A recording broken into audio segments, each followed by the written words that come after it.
Bill, talk soon.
Alrighty, it is 12 o'clock on the dot here in Sydney, so it's about time we get started with today's training. Hello everyone and welcome. My name is Max and I will be your trainer here today, taking you through Outlook Level 100. So like I said, today in today's customer success training, we will be learning a couple of things about Outlook, taking you through the basics if you are new to the program. Maybe you used other mail clients in the past and are using Outlook for the first time. This is going to be a great place to come in and understand the basics, get your head around the ropes.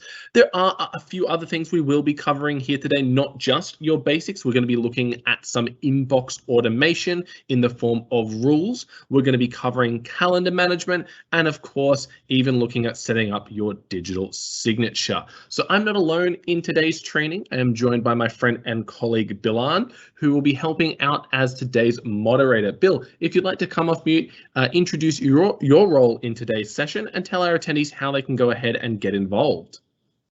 Yes, thanks, Max. I will do. Hi, everyone, and welcome to the session. Welcome back. I believe we have been together for PowerPoint session just a day before, or maybe 2 days before.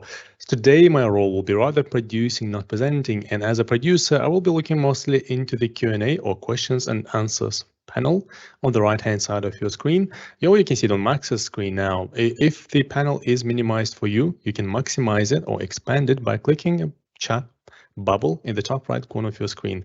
So the chat bubble with a question mark. So once you click it, in the left-hand side, you'll see in the featured section messages from us, like greetings, some useful links, maybe questions from other attendees as well. And on the right-hand side, in my questions, you'll see your own messages.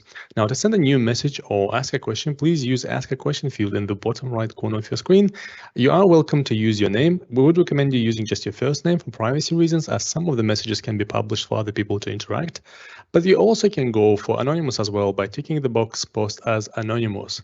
That's all for me. The Q&A will be opened for the next 58 minutes. Please use that and to ask any questions you would like to take as much as you can from the session. Max has a huge, I would say, ocean of knowledge about Outlook. So this is the best chance to learn for yourself as well. So I'm giving back to you, Max. I know you have great content lined up. I'm happy to see what you have to deliver. Thank you. Oh, you've really set us up there, Bill. Thank you for the confidence in my Outlook ability. I did realize I was getting so excited about running today's training. I actually forgot one of our most important things that we do here when we're doing our training in Australia, which is, of course, an acknowledgement of country.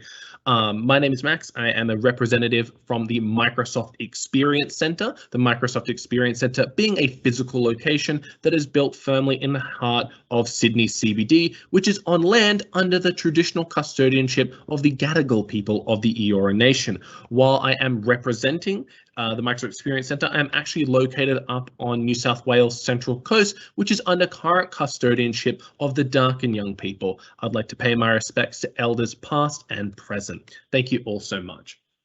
So we've had a little bit of a chat about today's agenda, some of the things that we will be covering within Outlook. And let's just have a look at that one more time before we actually jump in and start doing these demonstrations and showing you how to use all these great features that Outlook comes equipped with. We're going to be going through the navigation. So where do you find everything? Outlook has an absolute plethora of options available to a user, and we want to make sure that you know where these things are, how to find them, how to locate them. So when you're in Outlook and you're looking for that perfect tool, you know exactly where to find it. We're going to be going through and just showing how to set up a new email. Some of those intricacies about CCing, BCCing, making sure you have an attachment, forwarding an email, all those little bits and bobs, just to ensure that everybody is on that same level. If these are things that you already know how to do, it's always good to have a little bit of a refresher, but there might be people in the audience who haven't had as much experience with Outlook as you, so we will make sure to breeze through that bit. There are a lot of important features that Outlook has in its toolbox. One of the big ones that we will be focusing on, and I mentioned it a little bit earlier, is that inbox automation or rules. So we're going to be setting up a specific set of instructions within Outlook that it will apply to any incoming emails so that our inbox can be as filtered as we need it to be, making sure that when we're opening up our inbox, we're looking at the most important emails, and we can go ahead and set up those parameters so we don't need to filter our inbox anymore. Outlook does it for us. And then, of course, next steps, now that you're set up and equipped with the tools that you need within Outlook, how do you continue that learning? There are a ton of really excellent online resources, especially for Microsoft 365 Outlook being a product within that. And I'm sure Bilan will be linking those throughout today's session. So the learning doesn't stop here. If you do want to continue on with your Outlook journey, we're here to empower that. So let's go ahead and have a look at some of the things I mentioned as well. Calendar is going to be a big part of today's training. Outlook, it's not just emails, it's not just an inbox, there is a whole calendar side of it. It really is like two applications in one. So we're going to be showing you how you can go ahead and set up a meeting, how you can invite various people, and potentially if you have conference rooms set up, you can even invite conference rooms within Outlook. It is really, really useful. So without further ado, let's just go ahead and get into our live demonstration portion of today's training. We're going to jump in to this little Outlook client I have set up. Here's one I prepared earlier type of moment to take you through all the different demonstrations. So let me go ahead and get Outlook open. Should be up on our screen now. I'll go ahead and move my Teams window over to the right just so I can see any of the questions that come through. Even though Bill will be answering them in text-based form, I do like to have the Q&A open in case something comes up that's really relevant to the topic we're discussing. We can jump in and answer it right away. Brilliant. I've got our screen up. You should all be seeing my Outlook window at this present stage. Let me just make sure this is minimized. Outlook. The thing that I don't like about Outlook sometimes when demoing it is some of the pop-ups, you can't resize them. So please let me know if any of the font or any of the text is a little bit small and difficult to read, and I can go ahead and quickly resize my desktop to make it a little bit better ease of access. So please let me know just in the questions if you do require that. So we're in Outlook here today, and this one has already been slightly set up. And the one thing I always like to start my Outlook training with is changing up our view. So let me just go ahead and reset the view to be exactly what it is by default. So I'm going to go ahead and turn off our reading pane. So if you're new to Outlook, or you've just set it up, or maybe you've never really looked into the features quite in depth, this is probably what your inbox looks like. Very much a filtered list type of view, clear to see what emails have been read, what emails have been unread by the bold blue text here. But we can't really see what's in these emails. One of the things I always like to talk about when it comes to Outlook is you want to be spending as little amount of time in Outlook as possible, which I know is contradictory, but it means that we're being productive. It means that we're actioning the tasks that are here within our Outlook, because we probably want to be going through and speeding up our process and getting started on the tasks that are coming through. And I've got a question that's come through asking, how do you get the white on black reverse image look? So what this is using is dark mode, and I find it to be very, very useful because, you know, working from home at the moment, looking at my laptop screen all day, having that bright white light right in my eyes can be very, very straining. And I don't want to get too sidetracked by going through that. So Bill, maybe if you could go ahead and post just the instructions or a quick little tip on how to activate dark mode in Microsoft 365, because what it will do is it will actually activate it for all of your applications. It's one of the ones that if you have it on for Outlook, it's on for Word, it's on for Excel, et cetera, et cetera. And again, I find it's just so helpful and really reduces the amount of that white light that's just beaming in your eyes, depending on how long you're looking at it. So back to view. We've got our setup. This is kind of your default list view, but I want to go ahead and enable a reading pane, because what that is going to do is it's going to let us see the content of this email without having to open it up. If I wanted to read any of these emails in its current form, I'd need to find one here. Let's have a look, one from Miriam. We're going to go ahead and double click. And what's going to happen, I just need to reshare my screen because it's going ahead and it's giving me, need to do desktop. I always forget to do desktop sharing when I am working in Outlook. There we go, because it blocks pop-ups. Great, that should be working, perfect. So what will happen is when we double click on an email, so we find this one here from Miriam, the email will open up and we can go ahead and read the email. This one doesn't have anything in it. It's just a blank email. So that's why you're probably seeing things aren't loading. Let's try one with a little bit of content so we can actually see what's in there. Here we go. We've opened up this Viva Insights email. It's a whole new window. We can go ahead and read it, decide if we want to reply to it, or just exit off when we're done. Even though that seems like a pretty seamless and straightforward process, it's actually a few clicks here and there. You know, we're double clicking to open up the email. We get the email open in a new window. We need to then respond to it and exit off when we're finished. Again, while that may seem like not a lot of steps and a pretty seamless process, think about how many emails you're opening, reading, and responding to in a day. It can be quite tiresome. I mean, typically I'm responding to about 50 or 60 emails every single day, and that's doing that 50, 60 times. It takes up those seconds, add up to minutes, which can add up to hours. Probably not hours, that might be a little bit dramatic, but let's have a look about how we can change to turn on our reading pane so we can see the contents of these emails all within this one screen here. So we're going to navigate up to our View tab here. This is our ribbon. So if you hear me refer to ribbon, it's all these options at the top here. So new email, delete, reply all, send, share to teams, categorize. These are all options in our ribbon. We can change our ribbon by clicking on one of the tabs up the top here. So the tabs refer to home, send/receive, or view. So we're going to navigate over to the View tab. And within the ribbon, we're going to go down over to layout. So layout is on the right side of our screen here. And we're going to go ahead and turn on a reading pane. By default, this is off. If I go ahead and turn on the right-sided reading pane, we can see we can now view the content of this email in line. It takes up about 50% of our screen real estate here, but it's a very valuable 50% because you can see on the left here, we still can see all of our emails. We can see who sent the email, the subject line of the email, but now we can go ahead and read the entire email as well. So already we've completely minimized having to do any clicking to read an email. So think about how much time that's going to be saving you every single time you're looking to look at an email. You can simply just left click on one of the emails here in your inbox to go ahead and change the reading pane to be the content of this email. You can just use your arrow keys as well if you'd like to go through it one by one in chronological order. So very, very simple. Press your arrows and it will shift through each of the emails up and down, obviously for going up or down. So that's how I like to go ahead and set up my inbox, having my reading pane on the right, just for ease of access.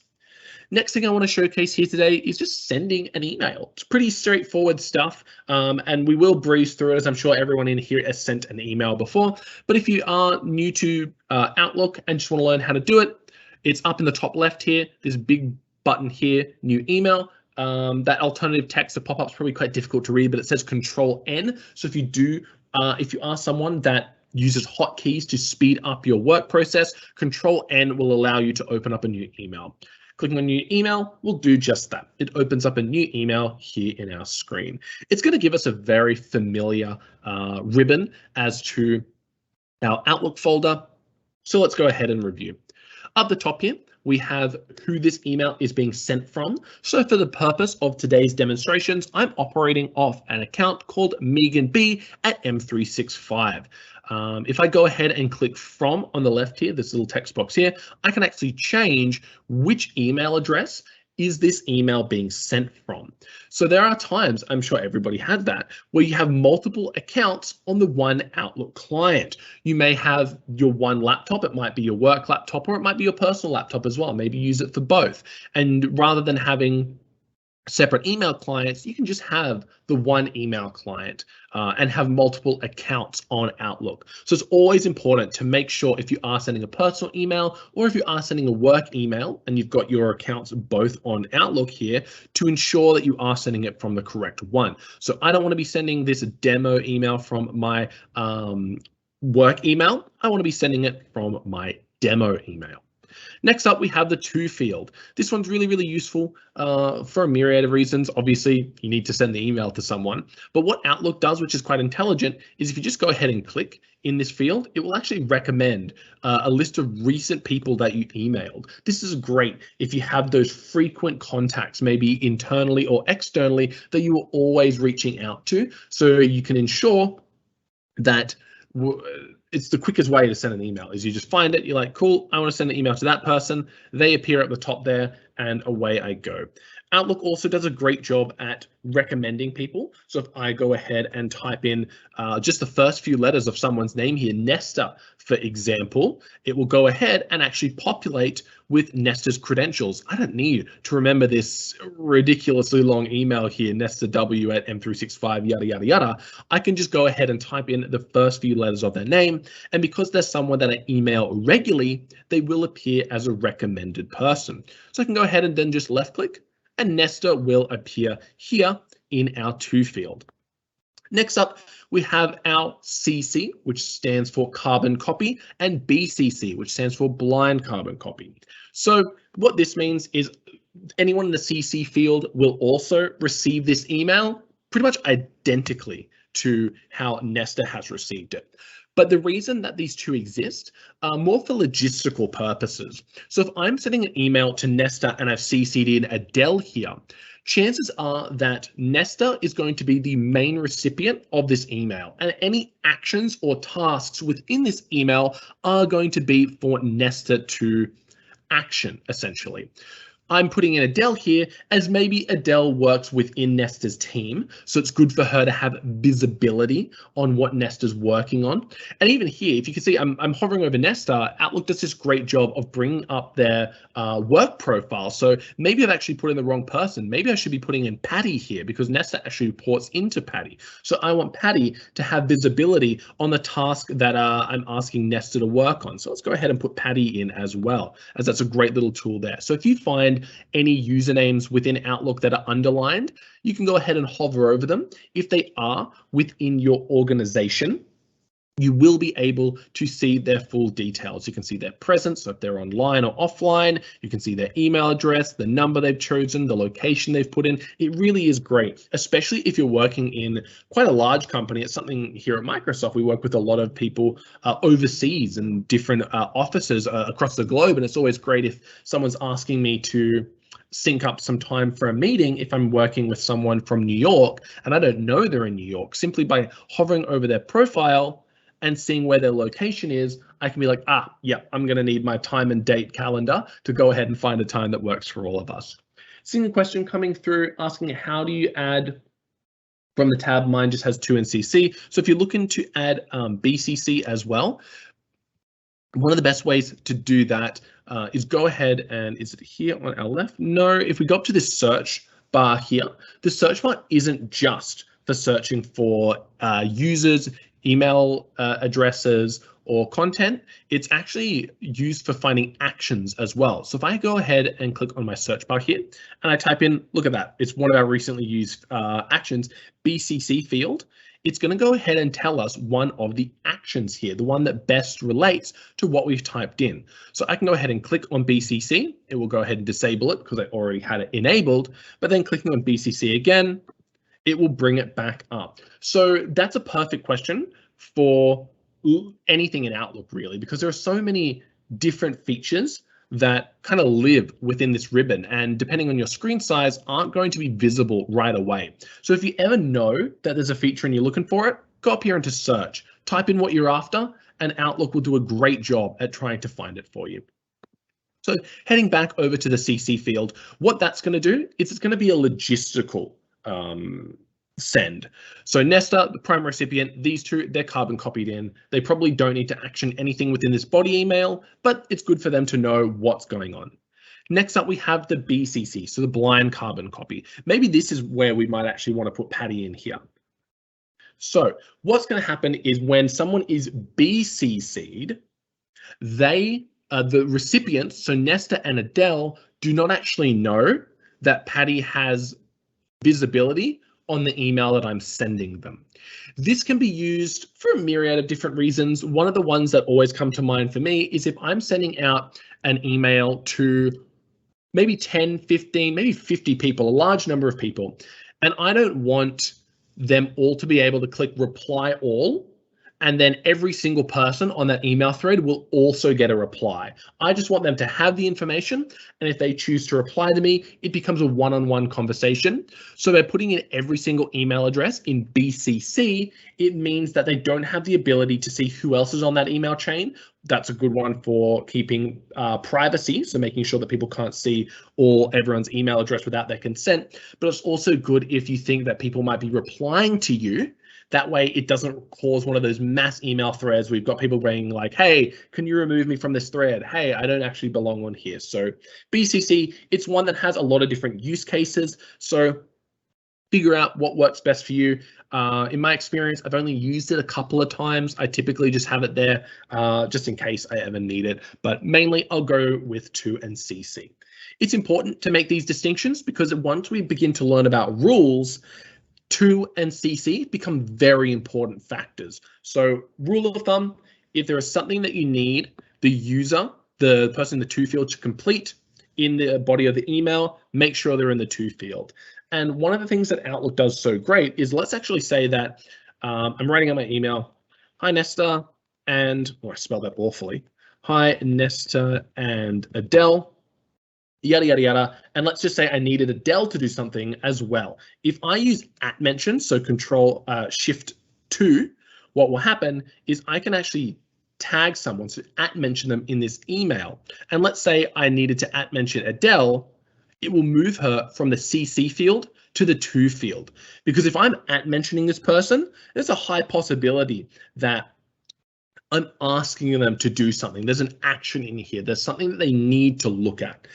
@mentioning is such a great way to ensure that when someone receives your email, they know exactly what information they're there to digest. So make sure if you are @mentioning someone, just beware it will pull them from the CC field to the to field.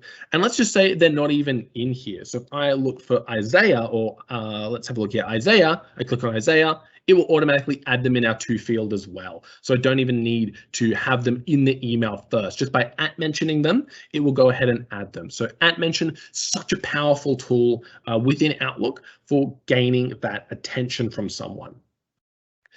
Last thing I wanted to showcase in here is just attaching a file. Head up to the paperclip icon, kind of in the middle of your email here. Go down, you've got a list of different recent items that you've been working on. So if you find something here like the Outlook attachment one I worked on earlier, just for this purpose, you can click on that and it will attach it to your email. So you'll see the attachment there. You can open it up and even review it to make sure it's the right one. So if I go ahead and click open, it opens it up in Word and you can see Outlook email attachment. I'm feeling very creative today with my verbiage. So happy with that. That's the right one. I can just go ahead and close it out. Is it going to go back into Outlook for me? Of course not. Let's navigate back over to Outlook. There we go. Back in Outlook. So we've made sure it's the right one. We can confidently go ahead and click send. We can also remove attachment if we want. Now, I'm going to try something here, something that Outlook has saved me time and time again. Sometimes the demo clients don't like it, but I know it works every single time in my one. I'm going to remove this attachment and I'm going to go, hi, Nesta and Adele, see attached for all the information. Now, let me try and click send here in Outlook. I love it. What it's done here, it's gone ahead and said attachment reminder. Now, it's picked up that I've said within this email, see attached for all your information, or just that word attached. So Outlook is assuming that this email should have an attachment to it. It should have a file attached here. Now, because there's nothing attached and I've said see attached, Outlook's actually giving me a reminder, hey, you may have forgotten to attach a file here. Are you sure you want to send this email? So many times this has saved me from having to send that follow-up email and being a slight bit embarrassed that I forgot to add the attachment. So I can simply go ahead and click, oh, don't send. I don't want that to send without the attachment. Or maybe I'm just using the word attached or attachment as a different use case there. I can click send anyway. But this is a great little safety net that will help you many, many a time. So we're going to go ahead and click don't send because we didn't have our attachment. So that's kind of the ins and outs of setting yourself up a very basic email. We kind of have an understanding of why we put things into, why do we add people in CC, and of course, BCC, things like that. So let's go ahead and close off this email. It's asking us, do we want to save it? No, we don't. Let me just make sure it is opening back up into my Outlook. Great.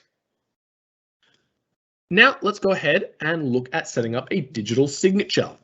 So we're going to go back to our trusty little search bar here. This is going to be somewhere that I frequent quite a lot because it can be a bit tiresome to remember where everything lives in Outlook. So we're going to go up to search and we're going to type in signature. Again, we don't even have to finish the whole word. Just by typing in SIG, Outlook has ruled out all the other possibilities and has said, hey, you're probably after signature. We're going to go ahead and click on that down here in signatures. All right, it looks like we've got a few demo ones here. You can see you can have different signatures set up however you want. I'm going to go ahead and just delete these for the purpose of this demo. Don't need this one anymore. Thought I cleaned up this. Anyway, so we want to create a new signature here. First things first, we're going to click on new. It's just on the left of delete and on the right of save. Need a name for this. So let's just call this Megan Trainer. Happy with that? We now need to create our signature. We're here with just a blank text box. Nothing in here, nothing that we've created. We're going to go ahead and give it a little bit of jazzing up to make it look nice. We want our signature to stand out from the rest of the page. We could just do something simple as, Megan Bowen, Microsoft Trainer,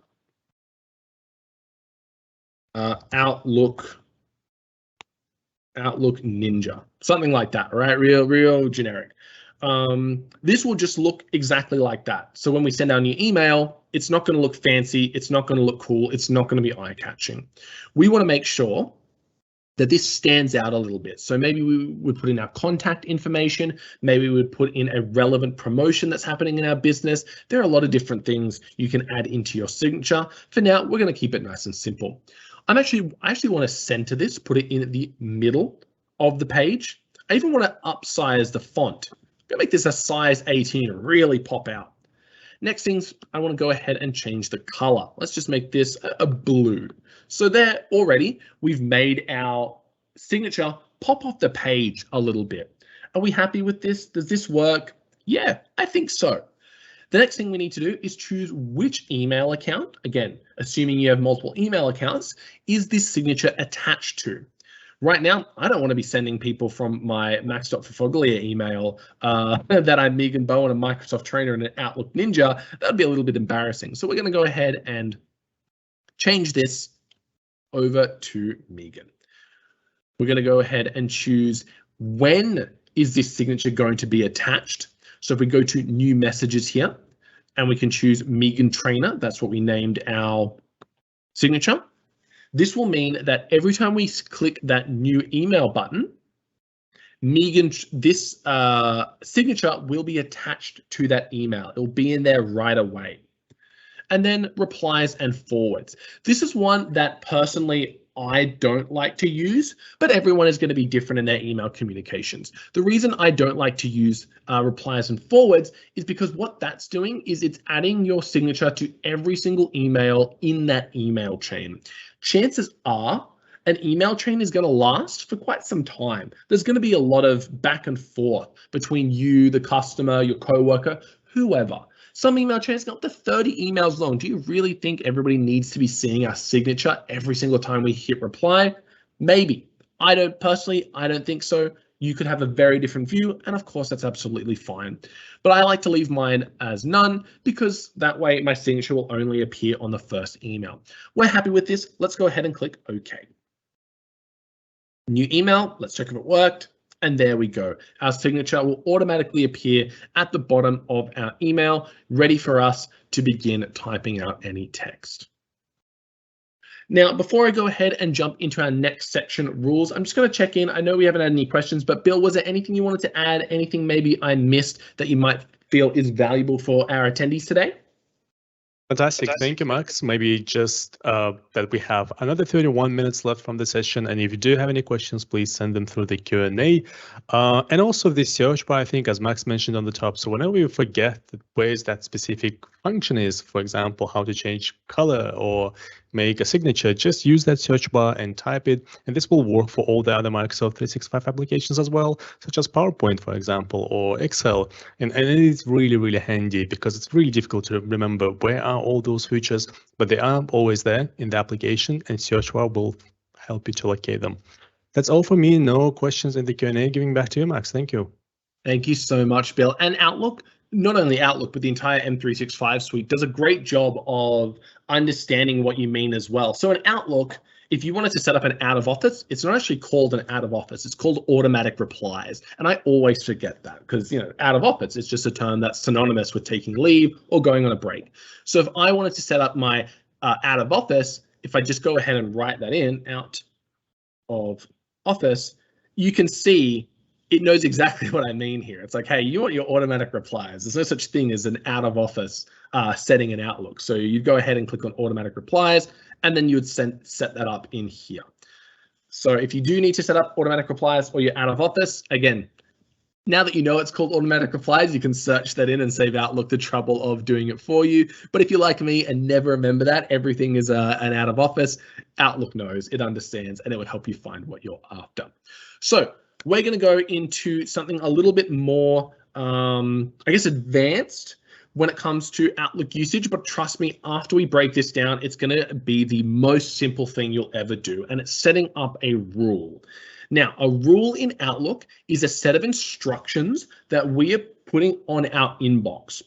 A rule is going to search and check every email we receive, and it's going to analyze that incoming email, check to see if it corresponds with any of the rules that we have set, and then it's going to go ahead and apply that rule and undertake.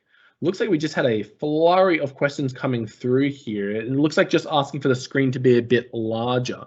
So what I might do is, to do that, I do just need to stop sharing my screen for just a second. So do bear with me for a minute, and I'll go ahead and increase the size of my screen. And I'm glad we're going ahead and doing that now, because the problem, one of the things with rules is that it can be very, very small to read. So glad to hear that we can go ahead and do that now. Great message there.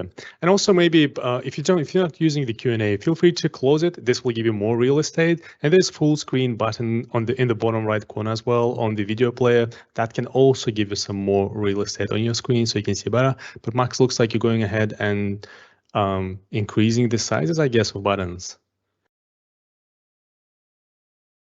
Yep, it just takes a minute after I click that for everything to take effect. So it should be good now. Let me go ahead and bring up Outlook once again. Where are we? Where's our good friend Outlook? Here it is. I'll share my screen once more.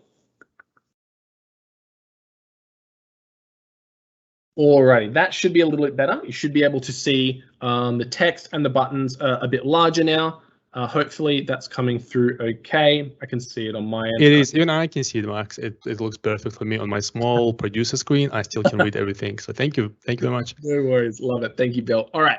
We're going to be going into rules. Like anything in Outlook, I haven't done a great job of memorizing where exactly it is because I use the search bar. So we're going to make use of that great handy search bar once more. I'm going to type in rules. Actions. A rule is an action, so we're going to navigate, hover over our rules. We're going to go over to here and click Create Rule. Now, before we do that, let's actually come up with a rule. So what is a rule that we want to create? Let's go through our inbox and see what are the type of emails we're receiving. We've been receiving a lot of emails from Miriam recently. Maybe Miriam is our counterpart. Maybe she works in our team. Let's go ahead and set up a rule that will bring over any email received from Miriam and put it into a special folder. So first up, we need to go ahead and set up that folder. So we're going to right click on our inbox here on the left-hand side of our screen, and we're going to click in New Folder.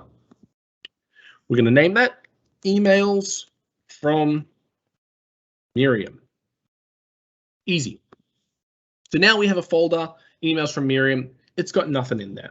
So if you were to do this manually, you could simply find an email from Miriam. You could left click, hold left click, drag the email over and drop it into that folder. And you'll see that email that we just did, the reviewing accounting email from Miriam, now appears in the emails from Miriam. I don't want to have to do this every single time I receive an email. I just want Outlook to do it for me. So let's go ahead and jump over into rules. Go over to rules. Create rule. And yeah, this pop-up is small. Unfortunately, I can't resize this one, so hopefully you can read everything, but I'll be making sure to dictate it out as I go along. So a rule is basically a sentence. So we've got the first part of the sentence here is when I get an email with all of the selected conditions. So we need to go ahead and choose what that selected condition is. Now, rules tries to be intelligent. And what it's done here is you can see it's found the email that we currently have selected, which is this Power Automate email. And it's saying, hey, do you want the emails from Power Automate? No, I actually want the emails from Miriam. So let's go ahead and try that again. We're going to click on an email that's has been sent from Miriam. We're going to go back up to rules. We're going to go to create rule. And now you can see it's gone ahead and changed that over to Miriam Graham. So any email we receive from Miriam, Outlook will do the following. We want to move it to a specific folder. So we click on move item to folder. But this folder here, emails from Alex, is not the folder we want to put it in. So we're going to click select folder. Now this view can be very, very confusing at first. So we just need to find our email address, Megan B, our inbox. And remember, we created emails from Miriam within the inbox. So going ahead and clicking OK. So now we have our rule. We have our sentence. When I get an email with all of the selected condition being from Miriam Graham, Outlook is going to do the following. It's going to move that item to the folder emails from Miriam. Now, before we go ahead and click OK on that, I want to bring up the possibilities that rules have, because we've set up quite a basic one at this stage. And I know this is only an introductory level to Outlook, so I don't want to go too deep into the advanced features in rules, but I just want to show you some of the things that you can start thinking about when you're going through and brainstorming what type of rules do I want to apply to my inbox. So if we go over here to advanced options, wow, look at all the things on our screen here. So we can have emails that have been marked as important, that have been flagged for action, where my name is in the CC box. This is one that I utilize all the time.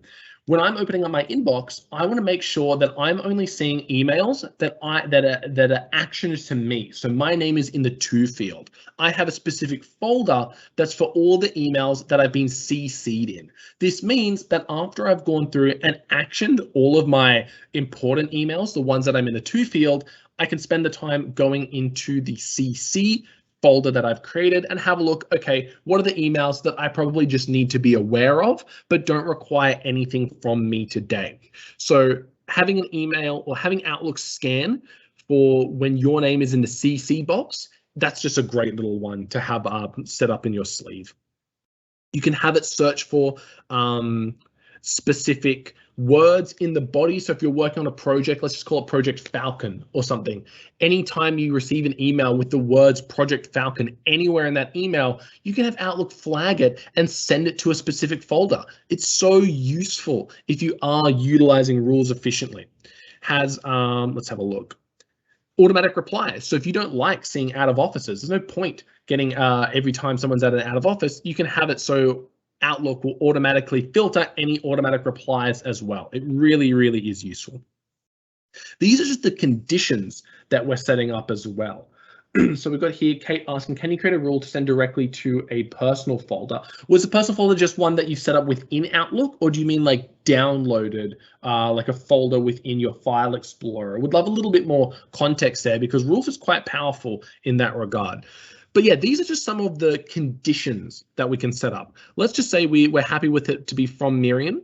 Let's go ahead and look at some of the actions that can take place. So we can move it to that specific folder. That's what this basic rule that we're setting up is any email we receive from Miriam will be in a folder. We can have, automatic, let's just say it's automatic replies. We can have Outlook just instantly delete them. We don't even need to read the automatic replies.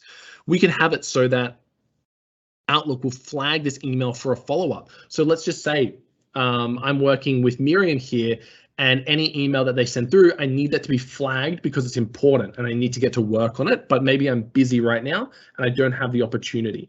This is great if you're working with international colleagues. Like I said, myself and Bill, working for Microsoft, often get emails coming through overnight while we're asleep, and our colleagues in America are sending those through. Having any email sent from one of my American counterparts who I work with quite regularly flagging for follow-up means it doesn't get lost in my inbox, because I get online and then the normal Australian or APAC emails will start to come through, and the ones from North America are probably going to get lost and buried. So making sure that they automatically flag is such a useful way to ensure that I am not losing them. Play a sound, so you can have it do a little bit of a notification. apply a retention policy, so maybe it will delete after a week. There are just so many different things you can do in here. And I really just wanted to pique everyone's interest. We're not going to go too much deeper into setting up this type of rule. I just wanted to show everyone what's possible when it comes to rules. So back to our nice, simple one, I'm going to show you how this actually plays out and finishing it off. So we've set our rule up from Miriam, move to the folder, we're going to click OK. The next little pop-up here is actually asking us, do we want to run this rule on emails that we've already received from Miriam? Because what a rule does is it only applies it to incoming emails, but when we first set up a new rule, we get the option to retroactively apply that rule to any email we've already received. So have a look at all these emails from Miriam here. If I click this tick box, run this rule now on messages already in current folder, it's gone ahead and moved every single email in our inbox from Miriam that fit the conditions that we've set up into this folder here. We now can see all of the emails that we've ever had from Miriam have been filtered. So this is great if you want to clean up your inbox a little bit and you've decided that, hey, this rule is great, I love it, it's working for me, and I want to make sure it applies to emails that I already have in my inbox. A great way of cleaning up and organizing your space. Seeing a couple questions come through here. Let me go ahead and have a look. Looks like Bill is going ahead and researching that one for you, Kate. So hopefully we see something coming through. Got one from Helen asking, general question regarding the other Microsoft training, Excel, Word. Were those videos going to be available for me if people couldn't make it on that? Yes, these sessions are all being recorded. So there are a couple of ways that you can rewatch the recording, not just from today's session, but from any of the sessions. If you do have the link, so the link that you use to join today's session, that will remain live for the next 6 months. So anytime you can go ahead and click that link and you'll be able to rewatch not just today's content, but the content from the other sessions that took place on their unique links. So Helen, if you are after any of the sessions that you missed, reach out to the same person who would have sent you this link and see if they can provide you with ones from the previous session, as you'll be able to watch it there. We are also providing your org the MP4 files from these trainings as well, which I believe may be hosted on an internal intranet of the sort. But the easiest way to do that is just locate that URL. So if you did sign up to those previous sessions, but you couldn't make it, you probably still do have access to that link. Clicking on that will allow you to view it and watch it anytime you want. It really is useful. So I'm going to go ahead and leave the Q&A open for a little bit, retaining to rules, but we're going to change gears and we're going to talk about calendar and setting up meetings and invites. So if there are any further rule questions, get them in now before we get too far away from rules, and it can be a little bit confusing to come on back. So as we wait for those questions, or if there are any questions coming through from rules, let's go ahead and navigate over to calendar. So we mentioned at the start of today's training, Outlook, it's basically two applications in the one. It's your inbox, your mail client, but it is also a calendar. You can use it for setting up meetings and just keeping a personal diary. So if I go ahead and click on calendar here, it will bring up this very busy calendar, and you can see that's because I've got two calendars selected. If we have a look on our left-hand side of our screen here, each email address that we have synced up to our Outlook client has its own personal calendar.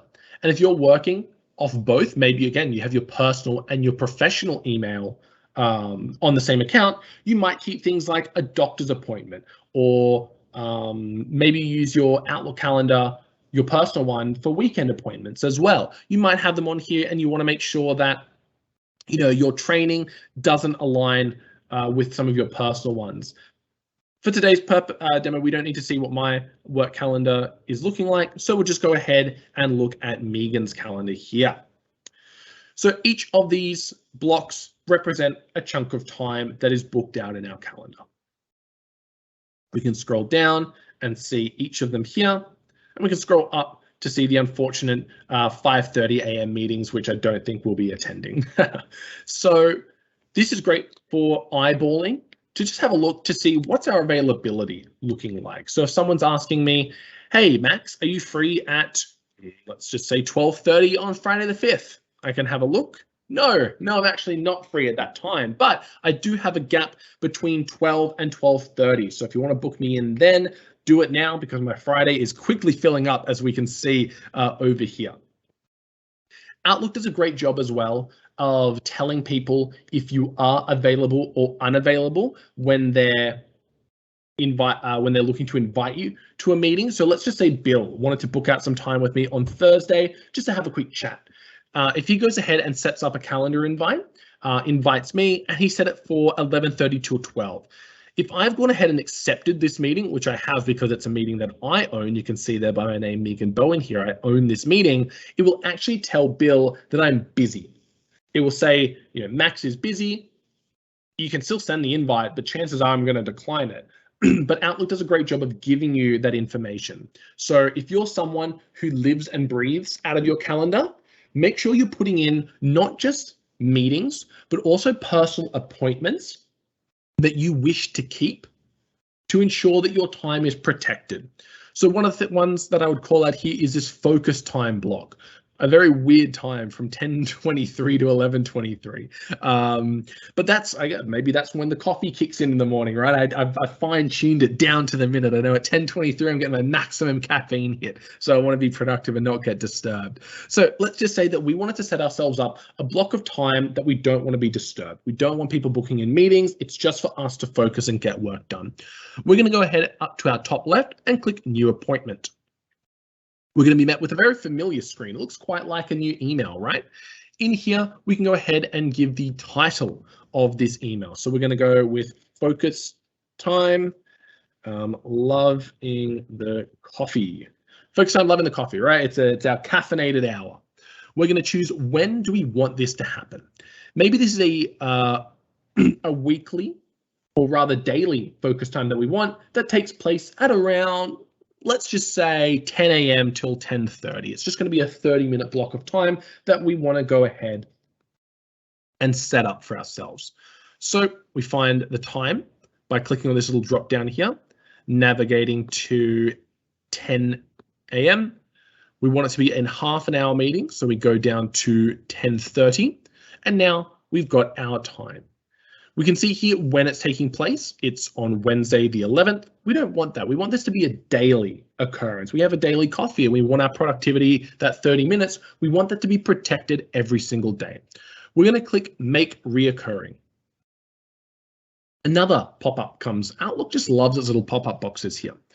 So we're going to go ahead and choose daily under the recurrence pattern. This is super useful if you do want to have a block of time protected every single day. You've got a few options here. Weekly, maybe we have a weekly catch up with our team members that we want to go ahead and set up. Maybe we have a monthly event. So maybe it's a monthly recap is due and we don't want to forget it. So we've set ourselves up an appointment. So Outlook sends us a reminder. And then yearly, this could be a end of financial year review. It could be a team member's birthday that we always forget. There's a couple of reasons to why you'd want something to be yearly. We're going to go ahead and click daily, and we want this to happen every day. We want every weekday. I like that option there. We don't want to be reminded on Saturday or Sunday about our protective time. So we're going to click every single day. When does this occurrence start and end? So we can choose a period of time that we want this to be in our calendar. We want it to happen pretty much forever. We don't want it to end. So we're going to click no end date. We want this protective time to be in our calendar until we decide otherwise. Click OK, and away we go. The recurrence is set up. It occurs every weekday, effective from today, from 10 till 10:30. Location, it's up to you. We don't really need to use this because I myself am working from home, so this would just be my office. But maybe you're booking out a conference room for a morning stand-up every single day. Maybe you wanted to meet at a cafe. Maybe you have your coffee at a cafe and you just wanted to go ahead and include the location there. So the location is great for a number of reasons. We probably don't need to worry about it for just a personal appointment, but who knows? This could be a doctor's appointment and you don't want to forget the address of the clinic, so you go ahead and put in the location there just to remind yourself. We're going to click Save and Close. And you'll see Focus time, loving the coffee, appears from now until the end of history. It's getting a little bit confusing with some of my other meetings. You can see it's quite a similar color. So I actually want to go ahead and change the coloring of this by going up to categories. So categories at the top of our screen here, it's these 4 little blocks, very reminiscent of the Microsoft logo there. And we can have a look at all the categories that we want to use. Now, I've actually set up quite a lot of categories here that you can see. But if I wanted to create a new one, I could go to all categories. I could create new. I could call this focus time and pick a color that I really like. Maybe I like this blue. We're really going with blue here today. So we're going to click OK, and we got focus time, OK, and that will go ahead and change all of the focus time instances to a different color, which means if I'm looking at my calendar at a glance, I can easily see when my focus time is. So that's just setting up an appointment. If we want to set up a meeting, right next to appointment is new meeting. Click on that. We can go in here and call this, I don't know, weekly catch up. We've got our required and optional fields because we're going to be inviting people in here. So we've got Nesta, we've got Adele. A really easy way to think of these is our to field and our CC field. Basically the same thing, except for a meeting. So Nesta, he needs to be at this meeting. Adele, maybe they can join. Again, this is a weekly catch up. So we go back into recurring. We click weekly. We want it to happen every Friday. So we click OK. Ooh, we've set it up twice a week. Did you see that? So it can be twice a week. So both a Thursday and Friday. We only want it to be on the Friday. So make sure you untick that Thursday. Click OK. Location, much more important if you are doing this meeting with other people. So we might just call this like virtual. Don't need to worry about it. We can just do virtual meeting. But if we were meeting up at a cafe or a location or a conference room, you can see here Teams has this great little room finder. So if your organization has gone ahead and added conference rooms to your directory and address book, you'll actually be able to book them out depending on your internal setup. Once we're happy, we click send. Nesta and Adele will both be invited to this meeting. They can choose one of 4 options. So you can accept the meeting. That meeting is then added to their calendar and lets me know that they've accepted it. They can decline the meeting, so it lets me know they've declined it and removes it from their calendar. They can tentatively accept the meeting, something I would probably expect from Adele. Wouldn't be too happy if Nesta, who's required there, is tentatively accepting. Basically says like, yes, I might join it if I'm available, but I might not. And then the 4th option is propose a new time. Nesta might come back and say, hey, I'm actually not available at this time. Does this one work? We're going to go ahead and X off here. And that's pretty much going to conclude today's training. With 7 minutes left, I'm going to go ahead and transition back over to our PowerPoint slide. So give me a few seconds. I am going to also reset my display size. So we'll just be a couple of seconds. Going to do that back to the recommended because while it looks great presenting with all those big windows, it's very difficult to operate off when everything is that size. So let me go ahead and bring back our PowerPoint presentation from current slide. Perfect. And I will just share my screen once more. That's not the one I wanted to. That's our Teams live window. That's silly. We don't want that's happening. Just Max, just wanted to share that there is a survey link in the Q&A. If you do have a minute, please let us know how did the session work for you. I did already post the survey link in the Q&A, so just click it and it takes just 1 minute. Thank you. It looks like you're back, Max, so giving back to you. Thanks for filling in that time, Bill, while I stumbled over my application there. So hopefully you've learned a thing or two about Outlook today. There's so much that can go into the one application that a simple 60-minute session sometimes just isn't enough. But I hope I've piqued everyone's interest to start looking at different automation processes in rules that they can set up, blocking out and protecting time in your calendar, and just categorizing your meetings so that they look a little bit nicer when you're trying to figure out where do you have blocks of time. Like Bill mentioned, we do have a survey available. It's just a simple 5-question survey, or I think it's 5, may have changed in recent days. Just asking you, how do you think we did? Did you enjoy today's training? Did you get a lot out of it? We do have quite a lot of sessions, or a few more rather, coming up for your organization, and we want to make sure that we're fine-tuning and improving these sessions every single time we run one, to ensure that if you're joining in the future, or any of your colleagues are joining in the future, they're getting the best possible experience. So do please take the moment to fill out that. We do appreciate it, and it helps improve everyone's training. I'm seeing a couple more questions coming through at the moment. Are you able to add your Google Calendar? Not 100% sure on that one. Might have to just do a little bit of research before we go ahead and round out today's training. And another one asking, how do you see other people's calendars?